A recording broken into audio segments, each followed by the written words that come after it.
mind shaking your hand. Thank every one of you for extending the opportunity that I might come up here and speak to you and try to convince you the reason why that you should elect me your next United States Senator rather than Mitch McConnell. That's a big task, but I think I can prove that is something that you should do. I normally take about 30 minutes to do this presentation. I have 15, so I'm going to talk really, really, really fast. But well, you got 20. But I think that you will enjoy some, or at least be enlightened on a lot of things that you probably don't know about. But I'll start right off when talking about my background. I'm originally from a little county called Wesley County, a little town called Hyden, which is right in between Manchester and Hazard in eastern Kentucky. I come from a family of coal miners, and so I'm just a hillbilly from eastern Kentucky. That is what I am, and that's what happened. So I graduated from Wesley County High School. I went to first I went to college at Cumberland College. I got a degree in history and political science. I went on a National Defense student loan. After graduating, I paid every dime of that student loan back. And I started to go to law school and it changed my mind, so I decided to go to EKU, and I went there for 3 semesters and got a BBA degree in accounting. And when I got that degree in accounting, I never looked back. Once I got the degree, I went to work for the United States Treasury Department. During the 8-year or 10-year that I was at the United States Treasury Department, I was on the protection detail of Walter Mondale when he was Vice President of the United States. I was on the protection detail of Teddy Kennedy when he ran for president in 1980. And I was on the protection detail of John Anderson, who was an independent candidate in 1980. Upon spending 8 years with the United States Treasury Department, I had some illness in the family. My father was very ill. He called and asked that I come home, and I could not get a transfer close to Kentucky, so I resigned. I come back. My father died 6 weeks after I got back with a massive heart attack, and from that point on, I went into business for myself. He mentioned that I went into the alcohol industry. My parents were actually in the retail liquor business. I went into it because I worked for them when I was going to college, worked my way through college, and that's how I learned the business. I ended up with around 5 stores. I have sold them all but one. I have one left, and it's for sale, and I'm trying to get that. I'm 69 years old. So I've had about all I can handle of that particular business, but I didn't have just a typical liquor store. My store, I created a store that was the 2nd highest volume store in the state of Kentucky. It is on the scale of Liquor Barn, if y'all have ever been in Liquor Barn. We were only behind Party Source, which is that big, gigantic store across the 471 bridge there in northern Kentucky. That is the only store in the state of Kentucky that did more than we did in volume. So I created that. During the course of doing that business, I created a software which is being used now by approximately 500 different retail establishments in the eastern part of the United States. In 2017, I was the National Retailer of the Year. And also in 2017, I was invited, I became a state representative from the 81st District, and was getting involved in making some law changes related to alcohol, even though that the Courier-Journal criticized me and said that it was self-serving liquor bills. It wasn't self-serving liquor bills to the National Association of Alcohol Retailers, of regulators, because they invited me to speak to them at their national conference in Denver, Colorado, and paid my expenses to come there and speak to them. So they thought it was pretty fantastic what I was trying to do. During the course of time, what happened to me is I was just like all of you all, and that is I basically was consumed by trying to make a living and trying to raise a family. I didn't pay too much attention to politics other than to go to the primary and to the general election every single time and vote Republican. And I thought that was the thing to do until I looked up one day in 2009 and we had elected Barack Obama our president. And I said, oh my Lord, what has happened and what is going to happen to our country? So I better get involved. at that point, I was almost 60 years old. And so I started off by contributing large amounts of money to candidates and trying to help those candidates get elected that I thought would help bring our country back into the constitutional ways that we should be. Now, I'm a constitutional conservative. I believe in the strict interpretation of the Constitution. I believe that when the Second Amendment says that the right of the people to bear arms shall not be infringed, means exactly what it is. It shall not be infringed. I don't think there should be a deviation from that. And our Constitution has been circumvented, and there's no question that that's happened. So I started supporting these people, and then I looked around, and they'd get elected, and when they'd get elected, then they would just jump in with everybody else, and we wouldn't get any changes. And I said, well, I'm wasting my money. And I said, nothing's happening, so maybe I should consider running myself. But I really didn't. I thought about it, but being an Eastern Kentucky boy who got really, really nervous speaking in front of people, if you'd have told me 10 years ago that I was going to be standing here talking to y'all, I would have said just crazy. Because, speaking in front of people is really, really difficult. However, the more you do it, the easier it gets. So I was coming out of church one day, and some friends of mine who we ate with after church each Sunday looked at me and said, what about running for state representative in the 81st district? We cannot find a candidate who will run against Rita Smart. I said, well, I don't know about that. I don't know if I could handle that. But anyway, they said, well, nobody will run. So I said, okay, I'll try it. So I filed. I didn't know what I was doing. Never had a clue. Didn't raise any money. The Republican Party of Kentucky didn't help me at all. Didn't do anything. And I lost, but I got 42% of the vote in a district that was 18,000 registered Democrats and 12,000 registered Republicans. So after I lost and got 42% of the vote, I said, here I am. I don't know anything about running for public office. Didn't know what to do, and I get 42% of the vote. I said, we can win this district.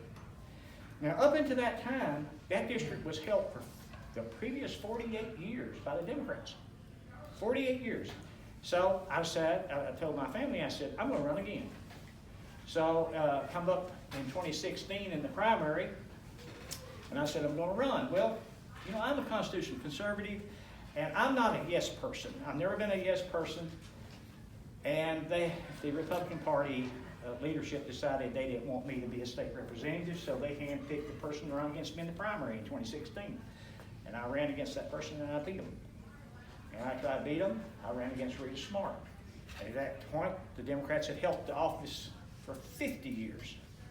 And I ousted Rita Smart after 50 years of holding that district as a Democrat. Now, when I went to the legislature, I thought that we were supposed to go and represent our district. That's what I thought we were supposed to do.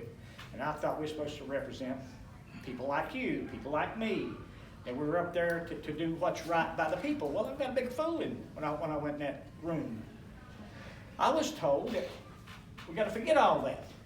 Now there's a group of people in this room, and it's all about them now. That we got to go along with what they want to do.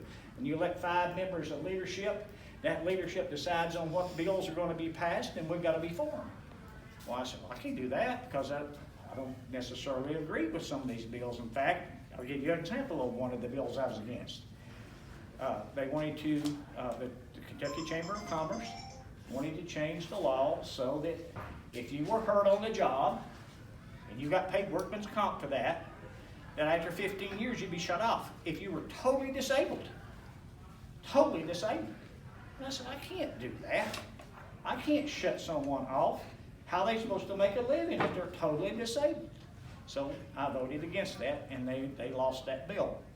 Secondly, we had a conference meeting about putting sales tax on appliance repairs and automobile repairs and things like that. And I stood up in the caucus, and I said, let me ask you guys a question. When did it get that the only people we can tax in this state are the poorest people, the ones that can least afford it? When did we get to that point?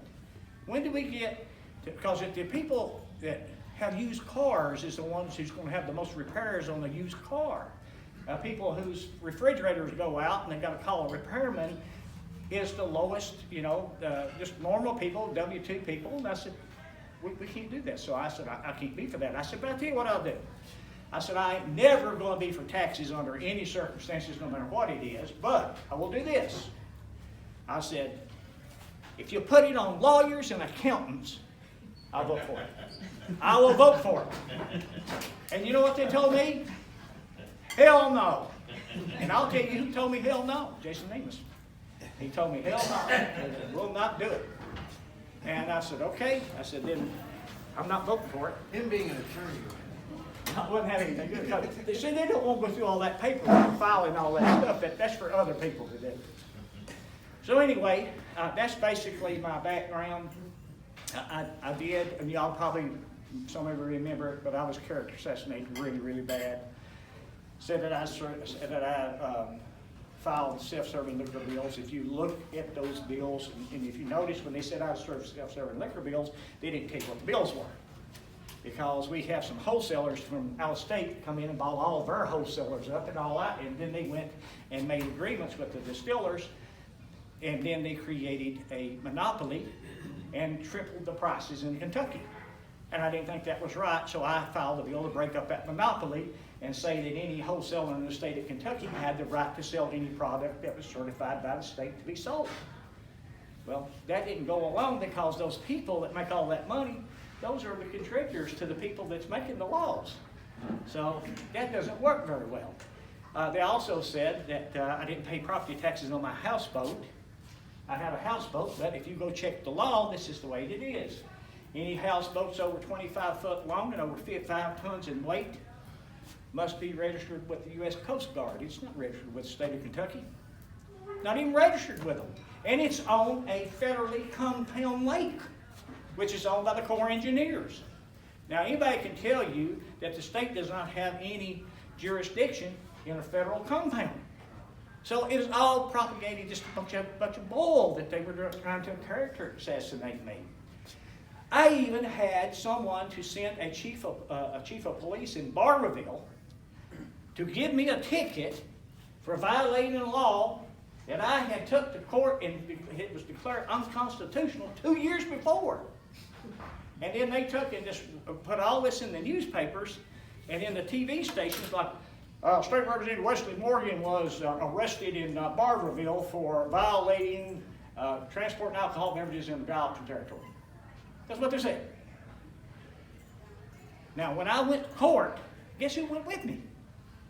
The director of ABC in Frankfurt. He went to court with me. He stood up in front of the judge. In fact, I have a video, and I'm going to post it on our website. He went to court with me, and he said, Your Honor, we haven't enforced this law in 2 years. It's been declared unconstitutional back in 2015. Judge dismisses it. Was there one article in the newspaper? Was there one? No. Was it mentioned one time in TV stations? No. But it was mentioned that I had been, violating law, and they did all this as a character assassination. What do I find out? I found out that Jeff Hoover is the person who was feeding all of that information to the news media, to his buddies in the news media, to do a character assassination, which they call a wrap-up smear. And if you go on YouTube and look up Nancy Pelosi, how you describe a wrap-up smear, and it is exactly what they did to me. I was naive. I didn't know about it. I didn't know that they did that kind of stuff to get rid of opponents or people that will not vote the way they want you to vote. So anyway, that's enough about my background. Let me tell you real quick, since I've got time, let me hear what I stand for. I stand for faith, family, and country. I think you should be free to worship Jesus Christ without persecution. I think you should be free to protect the life of the unborn and express your belief that abortion is morally wrong. And I think abortion is morally wrong. I think that you should be free to educate your children without government indoctrination.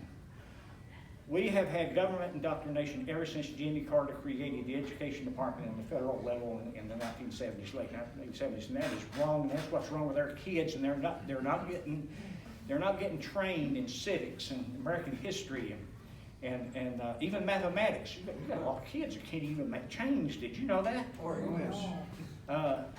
Well, I think you should be free to protect your family from all threats without fear of being imprisoned or possessing a firearm. The Constitution, like I said before, is clear. It's clear.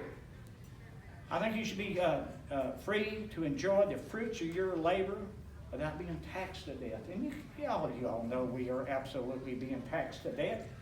We're being taxed to the point that a man and woman, they're both out here working every day and they're getting W-2s, and all they're trying to do is make 2 car payments, a house payment, pay their property tax, and they're trying to put clothes on the backs of their children, provide them with food, and God forbid, save a little bit to put them in college.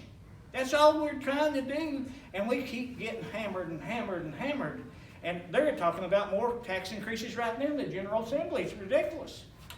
They need to cut back on things they're spending on that doesn't make any sense. You should also be free to obtain affordable health care.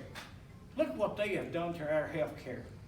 Before 2009, I had good health care. I paid $1,000 a month, but they paid for everything. Now they want $1,000 a month and an $8,000 deductible before they ever pay the first thing. It's absolutely ridiculous. And I think take it and put it into the complete free market, take off the barring people from crossing state lines, and let them be able to afford on a competitive basis afford health care. Free to choose your representatives without being handpicked by party elites. That's going on, and you all know it's going on. In fact, it happened in the last election. Free to express your opinion without fear or reprisal or censorship. Look what you did to the conservatives, the Donald Trump supporters during the election, throwing and hitting them with eggs and beating them up and running them down the street and everything. That should not even exist in this country. Free to be treated fairly and prosper in peace and safety. That is one of the biggest things that the state's obligation is to make sure that we have the policing and the judicial system that does not allow us to be persecuted or to be treated unfairly or to be thugs to jump on us in the streets or whatever. And you should be free to have news media that does not promote untruths through propaganda. And we all know that's happening. Now let me tell you about Mr. McConnell. Mitch McConnell, number one, is not a conservative. Mitch McConnell, the Conservative Review gives Rand Paul a 92% grade on conservatism, but they only give Mitch McConnell a 36%. Now we are in trouble here if we're not real careful with Mitch McConnell. He has a 33% approval rating across the state, a 50-50 with the Republican Party. Now, something that they're not taking into consideration is that Mitch McConnell, there has been thousands and thousands of Democrats that have switched from Democrat to Republican. The problem with that is they're Trump Democrats that are now Republicans, but they're not Mitch McConnell supporters. So you got to be real careful or we're going to end up with a Democrat senator for Kentucky. Now, there's a couple things I have to prove to you for me to become credible as a Senate candidate. One of them is to show you that Mitch McConnell being your Senate Majority Leader is not necessarily to your advantage. The other thing that I have to refute is this thing that he keeps promoting, that he is confirming all these conservative judges. So first, let me talk about how it's not to your advantage for him to be your Senate Majority Leader. Has anybody in this room heard about the Smith-Mont Act? Smith-Mont. Okay. The Smith-Mont Act was passed in 1948, and it was established so it prohibited government propaganda from being used in the news media. Did you know this? You couldn't legally use propaganda in the news media. If you did, you could actually get your license revoked by the Federal Communications Commission. Well, guess what? Harry Reid and Mitch McConnell in 2012 slipped into the 2013 National Defense Authorization Act. And all you got to do is look at the National Defense Authorization Acts and the budgets, and that's where they slip in that stuff they don't want you to know anything about. Well, they slipped into the Smith-Mont Modernization Act.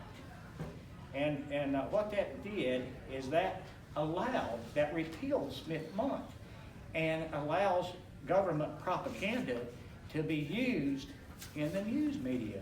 U.S. repeals propaganda ban, spreads government-made news to Americans. That's where the fake news come from. That's where we're getting that from. Then, in November of 2016, November the 8th, Donald Trump was elected President of the United States. Guess what happens in December of 2016? Mitch McConnell himself slips into the 2017 National Defense Authorization Act, House Bill 5181, a bill that's co-sponsored by Ted Lieu, one of the biggest liberals out of California, that's called Countering Foreign Disinformation and Propaganda Act. And guess what that did? It created a $160 million slush fund to be used by the Broadcasting Board of Governors to censor conservative content in YouTube, Facebook, and Twitter. And while they were at it, they repealed, the Broadcasting Board of Governors was 4 Republicans. It consisted of 9 people. 4 of them were Republican. I'm going to have to speed up something. 4 of them were Republican, 4 of them were Democrats. Secretary of State was the 9th one, and he abolished that board, made 1 director of it. The director was appointed by Barack Obama, and to this day, Mitch McConnell has not confirmed the President Trump's director of the Broadcasting Board of Governors. Now, in the judges, let me tell you real quick about the judges.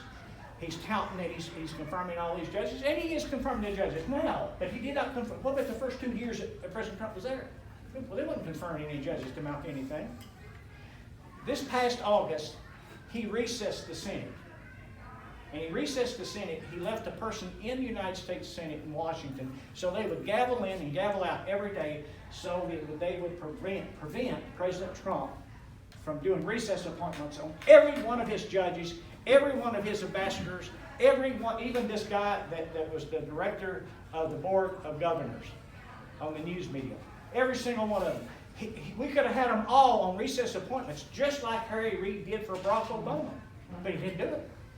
So, if he is so concerned about conservative judges, why haven't we had them for the last 2 years?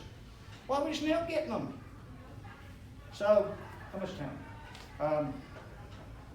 One more thing I'll tell you real quick. He acts like he's for the Second Amendment. He's voted against it 6 times. It's in your packet.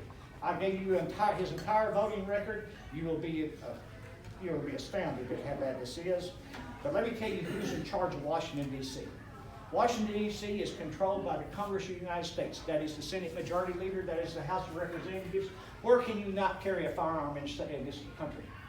You cannot. If you get caught with a firearm in Washington, D.C., you cannot get out of prison. They are being denied their Second Amendment rights by Mitch McConnell and by Nancy Pelosi, or whoever the speakers at the time. So anyway, I've got a lot more I'd like to tell you, but other than one more thing, this book called Secret Empires by Peter Schweitzer. Please get that book and read that chapter on Elaine Chao and Mitch McConnell and how that they have made all these millions that have been given to them by the Chao family, who is now taken. You remember how we got voted against so we don't use our coal industry got voted down? It is now in Colombia. And guess whose boats are taking the coal from Colombia to China? Mitch McConnell's family, Elaine Chao's shipping company, and they're doing 2.5 times the coal that Kentucky is now doing. Wow. I'll conclude with that. I'm sorry, I'd love to spend more time with you and give you more information because I am just loaded with it because I've done enormous research on it, but I'll open it for questions. Does anybody have any questions? Yes, sir. A lot of the agricultural stuff, McConnell got elected on being for the agricultural people. President Trump is giving the ag people in this country, we'll say corn right now, $121 an acre nationwide for trade profit because of what China's doing. That's a lot of money. I mean, I can't imagine what the amount of money it is. We've also got the EPA in the waters of the United States regulating I've got a pond that's now declared part of the federal government's responsibility. What happens if not pond and cows drinking water out of the pond, as well as surface drainage ditches. And also the E15 that is proposed for ethanol. That's not getting any traction at all, still being talked about. Well, can I address those? Sure. Number one, he just signed an agreement with China that is going to boost all of the agriculture in this country. It's still free market trade. China can go wherever they want to go to buy commodities. They don't have to buy all this commodity. But this trade agreement is going to make them buy these $220 billion a year from us. They're committed to it, but if Argentina or Brazil can underbid us, where are you going to spend your money? Well, I agree with what you're saying. Now let me talk about the pond real quick. I have a 200-acre farm and I got cattle on it. I went to build a pond, and my county guy said, you got to have a permit for that pond. Right. So I went, I said, okay. So I went down and said, how do I get these? He said, well, you've got to call the Kentucky Conservation Office. I did. They brought in the Corps of Engineers. I've spent $150,000 and still don't have a pond. That's right. But the president has appointed, in fact, I was last year, or maybe the year before, that I sat in on that meeting. The president has got them all looking at it and trying to remedy that situation on the pond. So the China thing, that's all I probably know about, being able to try to fix the thing on the farm. But this thing with the waterways, because what the Corps of Engineers decided to do under the Clean Air Act, it says that they would have control of navigable waters, but now they're saying, or contributaries of navigable waters, and that's how they were messing with my pond. That's your pond. Right. And then I said, you do realize what you're saying, contributaries of the navigable waters. That means rainwater runoff off my house through my gutter, you got control over it now. Right. Yeah, so yeah, I've been fighting that deal. And it takes somebody in the Senate that will be able to fight them tooth and nail. And I would, because they've ripped me from one end to the other. Anything else? Is there anything that has happened thus far with this impeachment sham that McConnell has done that you would have done differently? I would have dismissed it out of hand because it's unconstitutional. It does not meet muster. Mitch McConnell is using it to try to be reelected in Kentucky because he knows that he only acts like he's a conservative every 6th year of a term. Not the first 5, but every 6th year. And he's doing the same thing with the judges. He is holding them back to try to pass them so he gets credit in an election year. But most people see through it. Believe me, when I make this presentation, and I have a whole lot more in here that I could have said. We spoke in Boyd County the other night, got almost all of them. We spoke in Oldham, got almost all of them. Every time we speak and we tell them, people's coming up to me going, oh my God, I had no idea he was doing all this. There it is. And if you look at the research I did, I footnoted it because I don't want you to believe anything I tell you. I'm just telling you where to go find it. That's what I'm telling you. And if you do that, I think you will be pretty convinced that Mitch McConnell's days is over. And if you look at, he voted 6 times against the Second Amendment. He's voted 4 times, I believe it is, for abortion. Rand Paul, real quick, Rand Paul went to the Faith Forum in Washington, D.C., and he said, excuse me, yes. No, finish He went before the Faith Forum in Washington, D.C., and this is what he said. He said, I went to a high level of Senate leadership and said, I want to introduce an amendment to defund Planned Parenthood. And that high member of leadership, he didn't mention McConnell's name, but we knew who he was talking about, looked at him and said, well, you can't do that. He said, why? He said, because you might win. Ladies and gentlemen, the money going to Planned Parenthood, the money going to these foreign, what do you call it, where they give in money to the foreigners, foreign aid, is coming back in political contributions back to these crooks. That's what's happening with it. And the quicker that you open your eyes and you see this, you'll know what's being done to you while you're starving and your family's starving. These people are making millions and millions and millions of dollars and treating us like we're second-class citizens. Is there any further questions? Oh, gentlemen. I'll just say as far back as I can remember. Congress has been passing enormous bills that nobody reads. They can't read them. They're so big, they're so full of junk and garbage. What can we do, aside from electing people, what is this, as a citizen, can we do to try to put an end to this? Our Constitution's one page. The last omnibus bill was over 2,000 pages. There's not a single person that's read that bill from front to back. So how do we stop that? You know the reason why they're not reading? Because they ain't writing it. They've got a bunch of paid people that's writing these bills that are controlled by lobbyists, and they're doing it for themselves. That's what's going on. So, only thing you can do is you have to elect people, me or anybody else, who will tell you, I will go up there and I will stand there and I will say no, because a senator has a lot of power about hanging up legislation. They can hang it up by objection. And that is the only way I know, because they've got something called constitutional, Article 5, Convention of States. But man, I'm scared to death of that. It's the way to get around Congress. But I just look at it as the first thing they'll go after is Second Amendment. I'm telling you, that was the first thing they'll go after, and I'm worried about that. And I don't want to take any chance whatsoever that we would get a out of control convention that would be taking our constitutional rights away rather than restoring it. But hopefully we'll get that done. Yes, ma'am. Yeah, just like that guy back there said about passing the bill and voting on it before you even have a chance to read it. Doesn't Senator McConnell have an opportunity to say, hey, look, we need it. We're not going to vote on it until we read it. We're going to have to take time. We need such and such amount of time to read it, and that's just the way it is. He could do that, but think about this. For some reason, they believe that they should be up there just passing. Boys, we've got enough law. In fact, we need to repeal some of that law.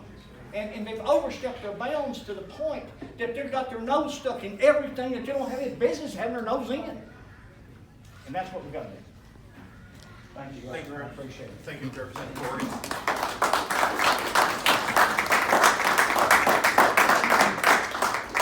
You're going to be around, right?